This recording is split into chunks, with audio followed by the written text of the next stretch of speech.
Ce département lointain où je vis depuis plus de 10 ans, je l'ai tellement vanté à mes amis de métropole que Marie-France a décidé de venir vérifier. Elle arrive, curieuse, un peu sceptique.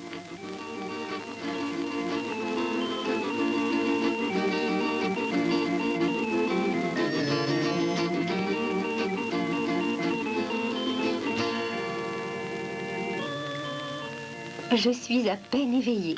Pardonnez-moi, mais il faut monter de bon matin au cœur de l'île pour découvrir les étonnants reflets du soleil sur les grands cirques.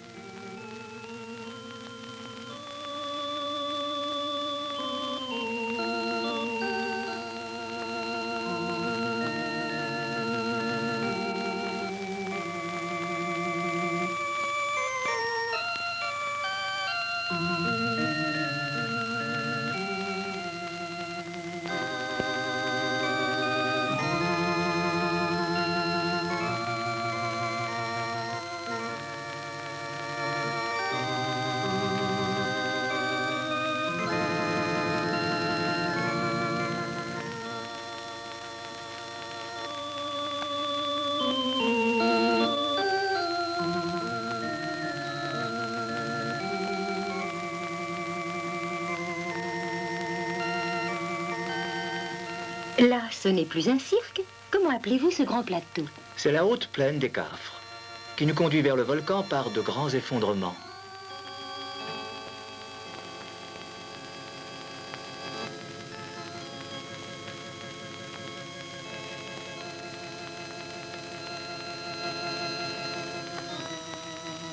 C'est ce cratère, le piton de la Fournaise? Oh, il est bien calme. Patientez un peu.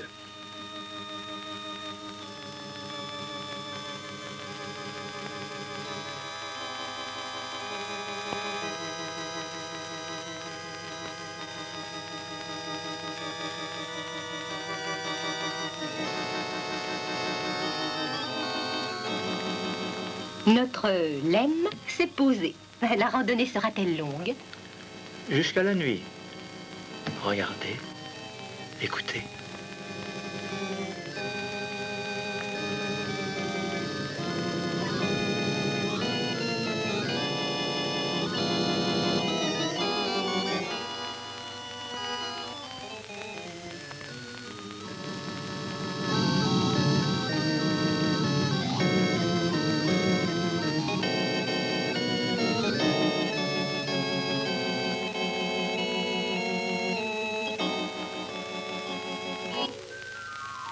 Quel contraste! C'est un jeu facile à La Réunion. Voulez-vous qu'on y joue? À quoi? Au jeu des contrastes. Après le feu et l'eau en cascade, l'onde calme au cirque de Silos.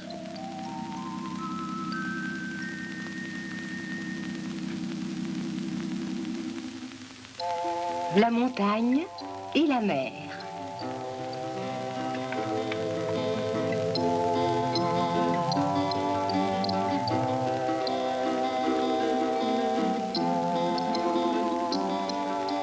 Assez poissonneuse, semble-t-il.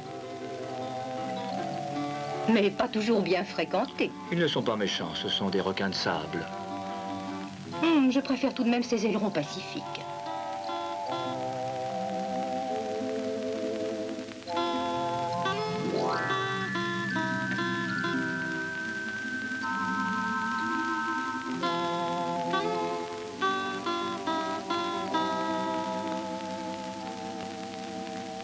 Agréable retour au calme.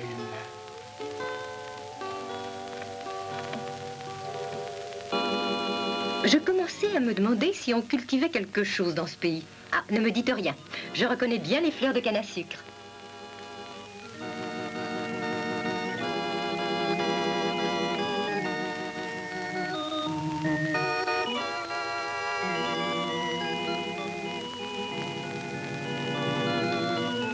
C'est la plus importante ressource agricole de cette île.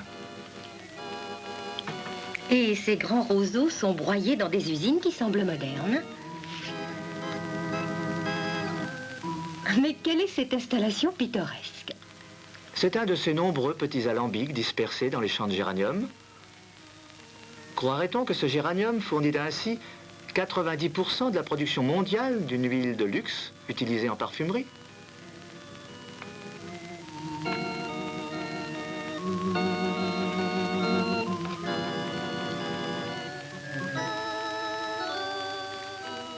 Oh, c'est surprenant ici, la cueillette du thé.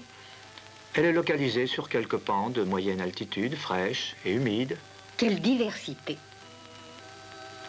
Nous la retrouvons dans les fruits.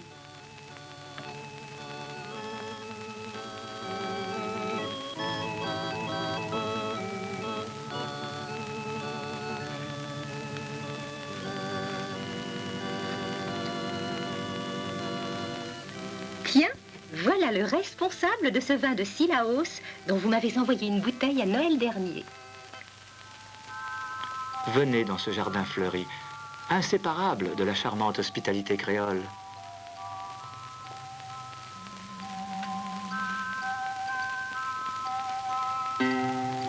Je peux vous offrir des bouquets innombrables et variés toute l'année.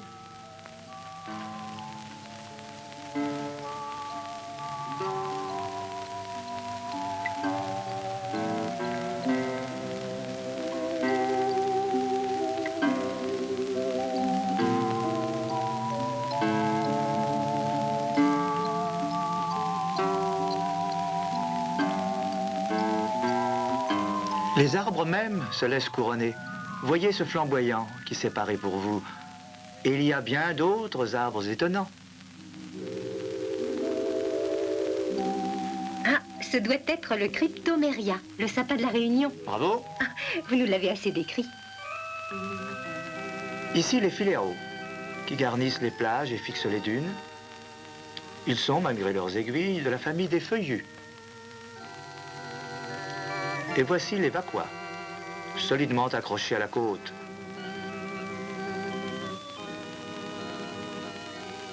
Leurs feuilles sont utilisées en vannerie. Des palmiers à feuilles de soleil. Et plus étrange encore, l'exubérante fantaisie de tout un monde végétal défiant l'analyse.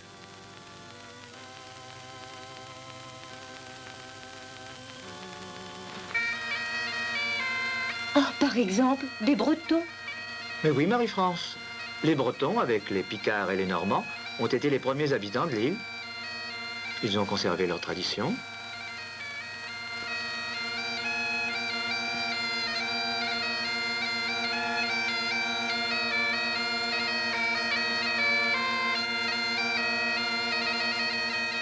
L'Afrique a apporté aussi les siennes et donné naissance à un folklore plus pimenté.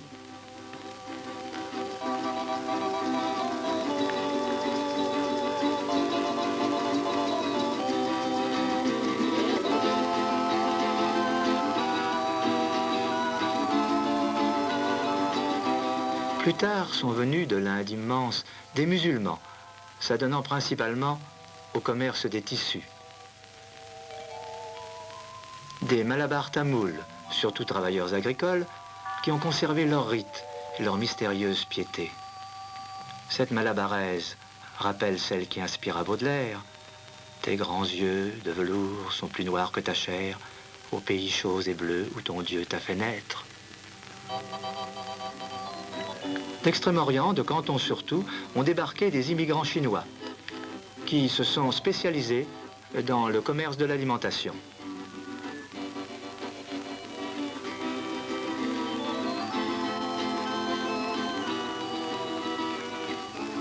Et toutes ces races vivent ensemble en bonne entente.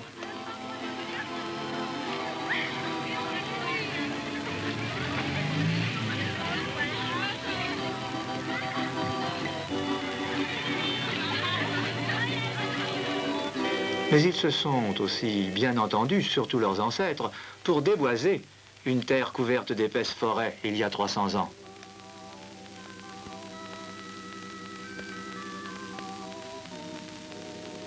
Il n'en reste que de petits îlots. Les beaux bois des îles ont presque disparu. Oh, voilà pourtant une aimable maison de bois. Fraîche et hospitalière maison créole de jadis. On fait appel aujourd'hui à d'autres matériaux. ou à l'importation pour l'indispensable. Oh, quel dommage.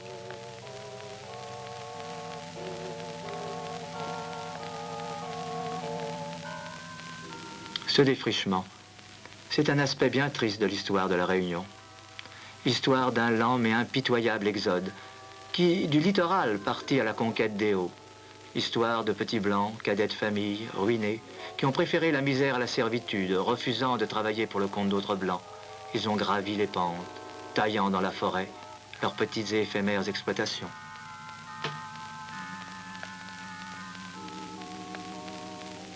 Sur ces pentes et dans ces bas-fonds mis à nu, les eaux s'accumulent et glissent furieusement.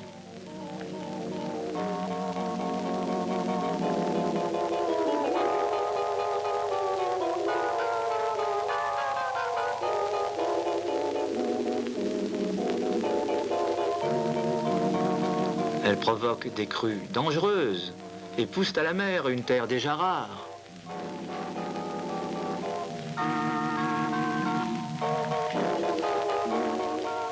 Mais dites-moi, Pierre, ne peut-on remédier à une telle situation? Si, les forestiers ont fait le pari passionnant d'une restauration. J'imaginais plus volontiers le forestier en disciple de La Fontaine qu'en celui de Vauban. Oui, Vauban aussi, il faut, avant la plantation, construire ces ouvrages qui calmeront la puissance d'affouillement des torrents et permettront de maintenir les sols en place.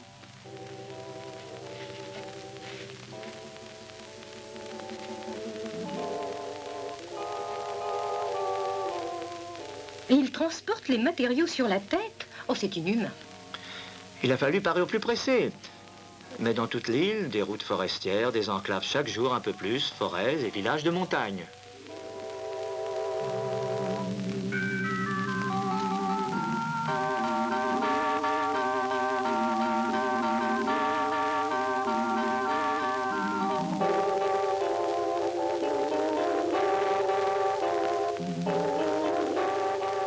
Ah! Oh, mais il va tomber. Rassurez-vous, ils ont l'habitude. Ah, je suis un petit peu déçue par ce forestier de béton et de bulldozer. Je le voyais plutôt dans vos lettres, jardinier d'un Éden. Attention aux interprétations hâtives. Le forestier du XXe siècle pense et aménage tout son jardin, qui ne porte pas que des arbres. Cette belle route du volcan, touristique certes, nous conduit aussi vers les pâturages à moutons de la rivière de l'Est. Pâturage, moutons. En quoi cela concerne-t-il les forestiers? Parce qu'ils sont, sur ces terres domaniales des Hauts, responsables de toute une population. Très misérable, encore il y a quelques années, elle a maintenant une vie décente, groupée autour d'écoles et de coopératives forestières.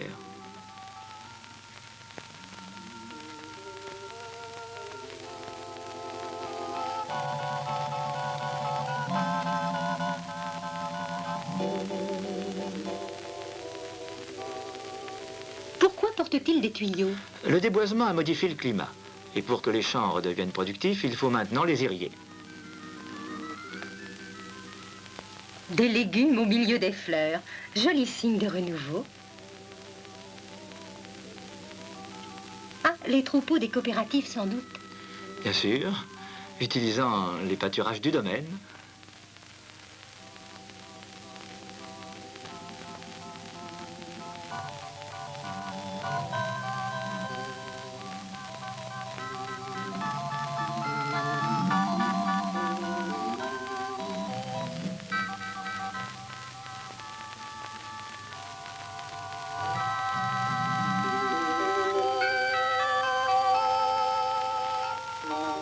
L'heure de l'embauche a sonné.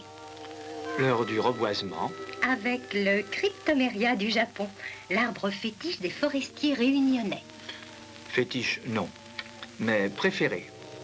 Il a été choisi parce qu'il s'adapte bien dans cette île, résiste aux grands vents et a une croissance rapide. Je me retrouve dans les Vosges de mon enfance.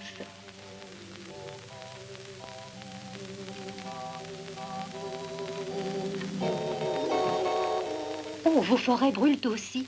Malheureusement, oui. Et quand de la tour de guet l'alarme est donnée, les secours lancés sur les routes forestières amènent les sauveteurs sur des pare-feux où ils s'efforcent de bloquer l'incendie.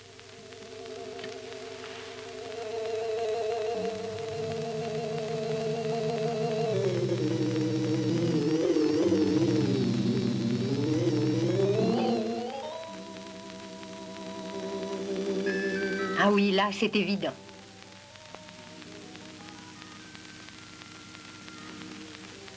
C'est ce gros arbre qu'on appelle un tamarin des hauts?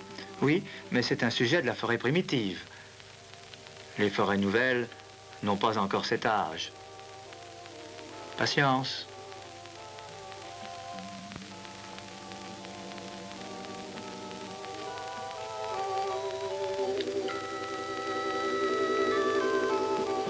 Fait-on des plantations?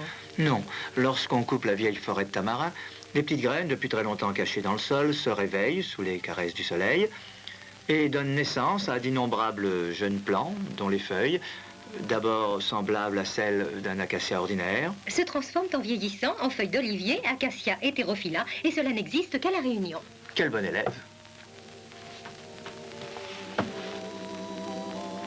Là, nous découvrons une jeune plantation de camphrier, un de ces bois lourds, colorés, précieux, aux noms évocateurs du mystère des îles. Et là, le grand nat, dont vos yeux suivent le fuet lancé.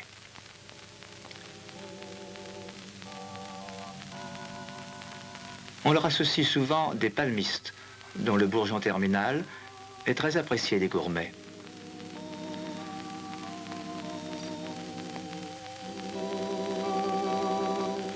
Mais tous les bois autochtones poussent assez lentement.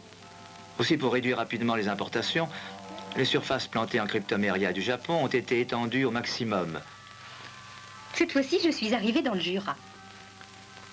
Dans cette jeune forêt, on marque déjà les bois à exploiter. Oui, on commence à songer à la production, car à partir d'une dizaine d'années, les produits d'éclaircie sont déjà utilisables. Ils fournissent des poteaux télégraphiques et des petites grumes à sciage.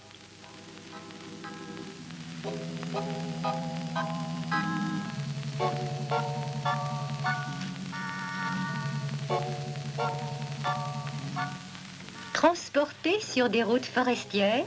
Que vous êtes bien contente d'utiliser. Mais tous ces bois, de plus en plus, ne sont mis en œuvre qu'après avoir été traités pour les protéger contre les champignons et les insectes.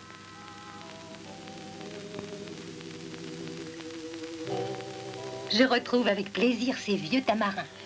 Exploités surtout pour régénérer la forêt, mais à cause de leurs dimensions importantes, ils sont débités sur place et fournissent de beaux bois d'ébénisterie. Un artisan de la forêt? Il façonne des pots de fleurs, appelés fangeants, avec les fougères géantes que l'on voit sur ces coupes.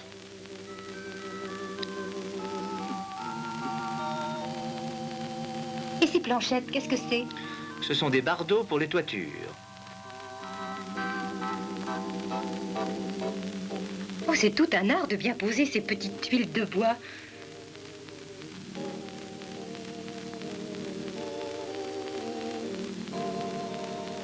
Mais cela termine avec goût une maison fraîche que j'aimerais bien habiter. De préférence à ce béton.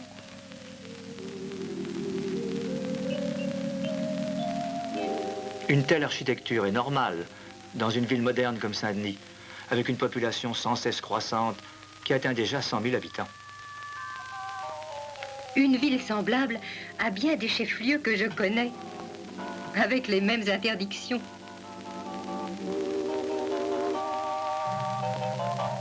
Et les mêmes achats toujours précipités.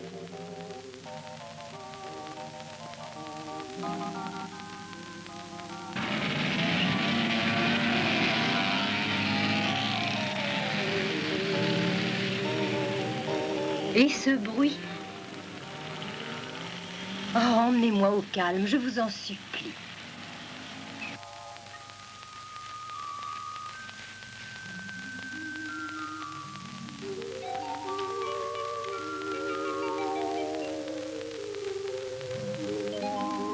Heureusement, à peu de distance, les richesses de la nature sont là, protégées et aménagées.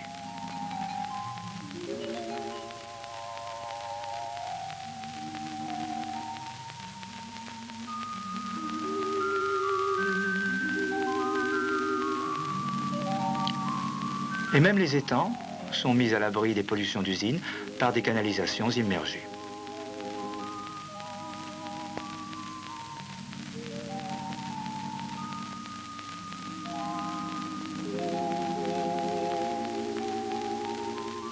Des oiseaux pays? Oui, des moutardiers, des becs roses, des cardinaux, qui vous escortent le long de sentiers forestiers vers des chalets de repos.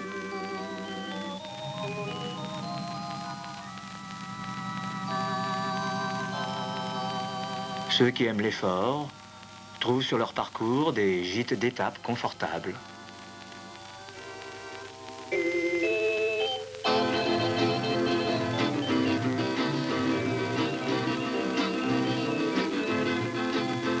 À tous les âges, on peut faire du sport et trouver le calme dans des forêts de bord de mer où les pare-feux ont été aménagés en parcours de golf.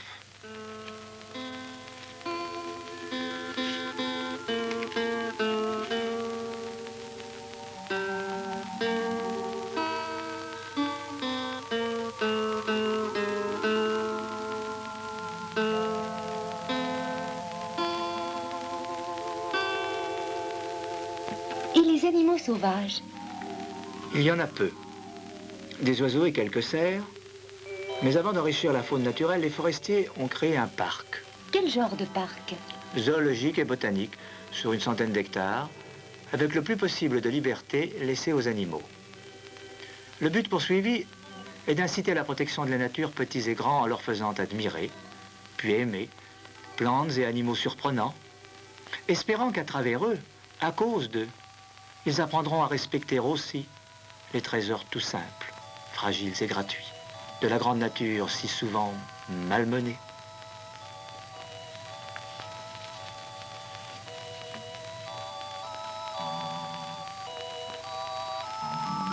Cet harmonieux épanouissement de l'homme dans son milieu, visage forestier de la Réunion, j'y croyais à peine.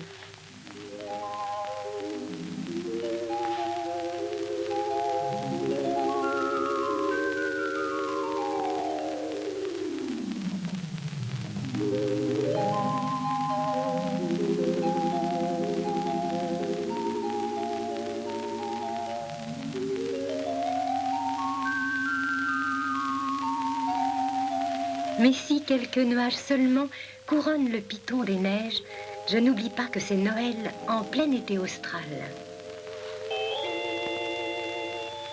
Et autour du cryptoméria, sapin des tropiques, je vais pouvoir admirer les petits visages d'enfants levés vers le Père Noël.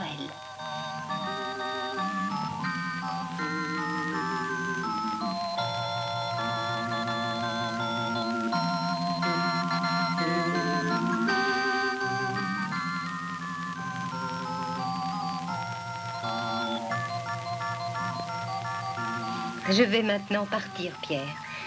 Mais je garderai comme dernier souvenir cette belle image de l'avenir. Deux jeunesses de l'île, les enfants et les petits cryptomérias qui grandiront ensemble.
Saint-Denis de la Réunion.